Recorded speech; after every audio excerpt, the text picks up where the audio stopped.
Hey guys, Tim here from Fishing with Tim, and I have the new HDS Pro. Let's do an unboxing and see what's in there.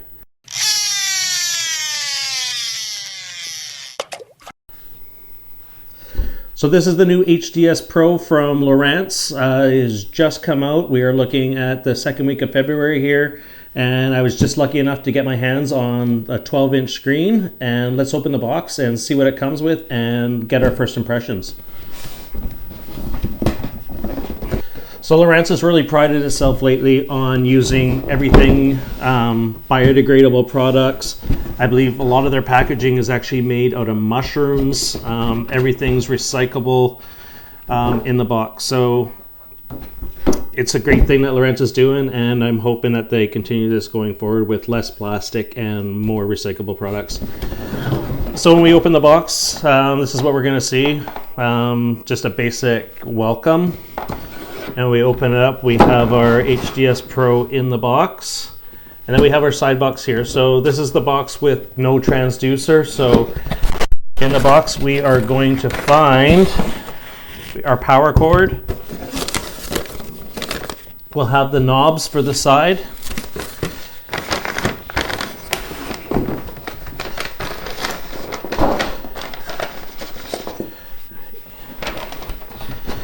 In our goodie bag, we do have a fuse. We have a bunch of connectors for the back to plug off anything that you're not going to use. So we did get 4 quite large screws. I'm going to guess that's for attaching the base down if you do decide to use the mounting plate instead of flush mounting. And then we do have some longer screws. I'm going to guess this is if you're going to flush mount your screen into your dash instead of using the backing plate as well. So in the box, we does come with a power cord. It is a standard power cord for the HDS series, which has your red power wire, your black wire, as well as your yellow wire. The yellow wire for this is to give auxiliary wake ups. So if you wanted to attach it to your radio or your radar to wake up your radio when you power on your HDS unit, this is the yellow wire you'd use. Also comes with NEMA 183, which I'm glad that they did use for the HDS Pro. I was a little worried since the Elite FS, they discontinued the NEMA 183 and only works with NEMA 2000. Also, they give you a 5 amp fuse, which is I'm glad to see as well. A lot of the units come with a 3 amp fuse. I just find that the 5 amp fuse is efficient, and Navico or Lowrance actually recommend you can use a 3 or a 5 on most of their units. I find anything that's a touch screen, a 5 seems to be great.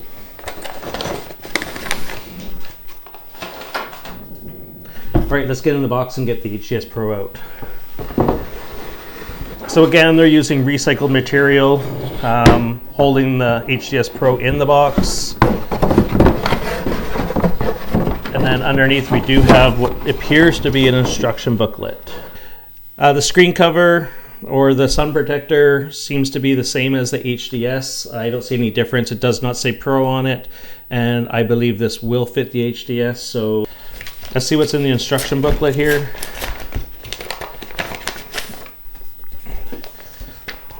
So in the paperwork, we do get the HDS Pro mounting template. Just be careful with this, guys. Do measure twice before you use any template out of the box. Make sure that the template actually does measure what the box or the back of the HDS Pro is. I have had times where the dimensions weren't accurate and the hole people have cut were actually bigger. So it looks like this mounting template is the right one. You can easily just lay the HDS Pro on it and make sure that it comes out to the right size.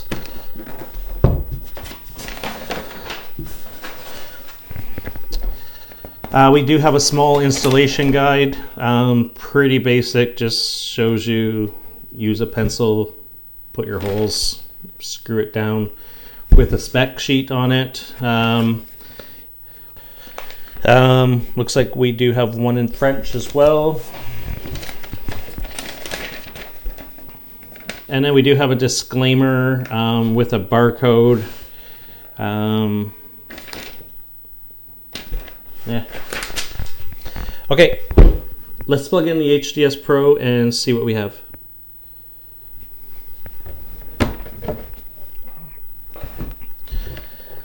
So right away, opening it up, I do notice that we do now have the blue button for your waypoints.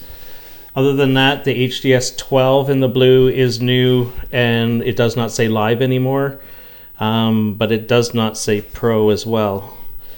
On the back, still have the same standard connections. We got your 2 sonar ports, still 1 kilowatt sonar port. So if you are running 2 transducers, you do only still have 1 sonar pack, so it will reflect back and forth between the 2.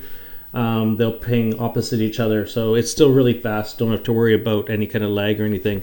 We do have our standard power port, a USB port, HDMI in, and then we got our 2 Ethernet connectors and our NEMA 2000 connector. GPS is built in the top as well. If you are flush mounting this into an aluminum boat, you need to make sure that you are running an external GPS, as this GPS cannot shoot through aluminum. If you are mounting it in a window with an aluminum roof, you may get limited availability on satellite, so you may still want to mount a puck. That is something that you can check in the connections to see how many satellites you're connecting on, and if you are losing once in a while satellite, then please look into doing a 0.1 GPS for this unit.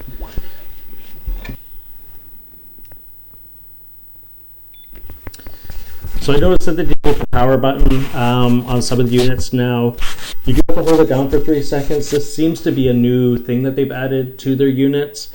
I'm not sure why they added it, but a lot of their older units, it was just a quick press and it would power on. Now it's about a hold for 3 seconds.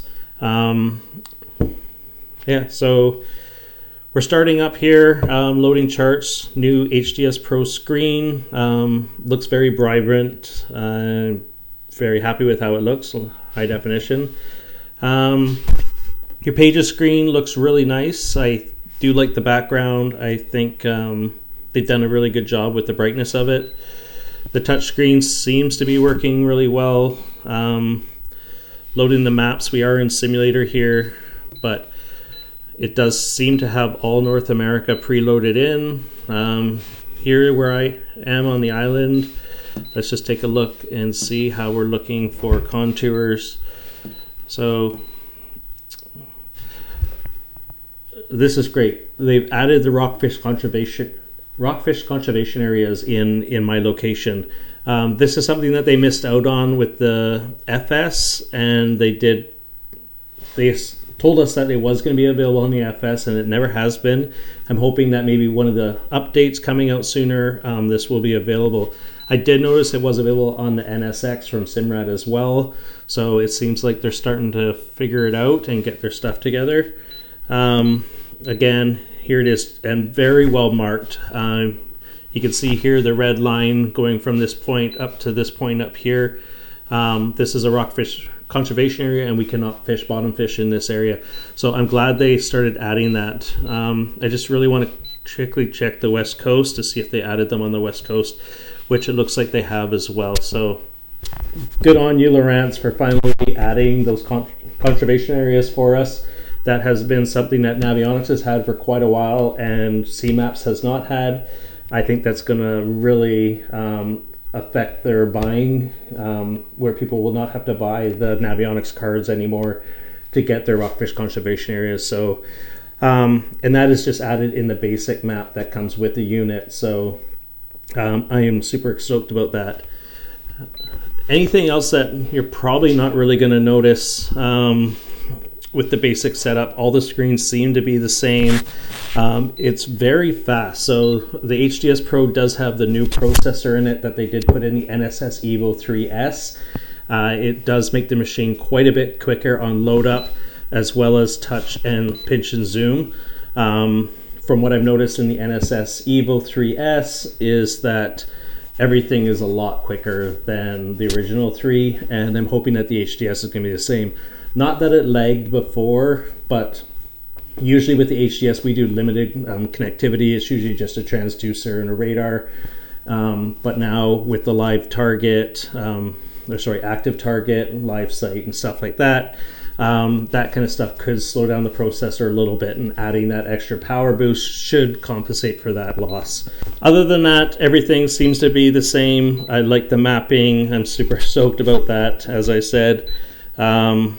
But other than that, other than the speed, it seems like it's a little clearer. I don't know if that's just because I'm used to my unit that I've had for a couple of years and it's starting to dim a little bit. But the colors on this do seem a little more vibrant than my HDS Live. But that being said, I like it. Do I think I need it? With having my Live, it's a toss-up. It is new. Price point, you're looking at, I believe right now it is selling for $45.87, I believe is the Canadian price for it. And it will be coming out in the 9-inch, the 10-inch, 12-inch, and the 16-inch. Super excited to see the 10-inch. I know lots of people have been waiting for it to come out, so we'll see it when it comes out. If anybody has any questions, please leave it in the comments. I'd love to show you more of this, and I'm sure I'm doing a bunch more videos on it. This was supposed to just be a short unboxing, but how can you not turn it on when you have a product like this? So anyways, I'm Tim from Fishing with Tim. Please subscribe, ask any questions if you have questions, guys, and comment down below. And yeah, see you next time.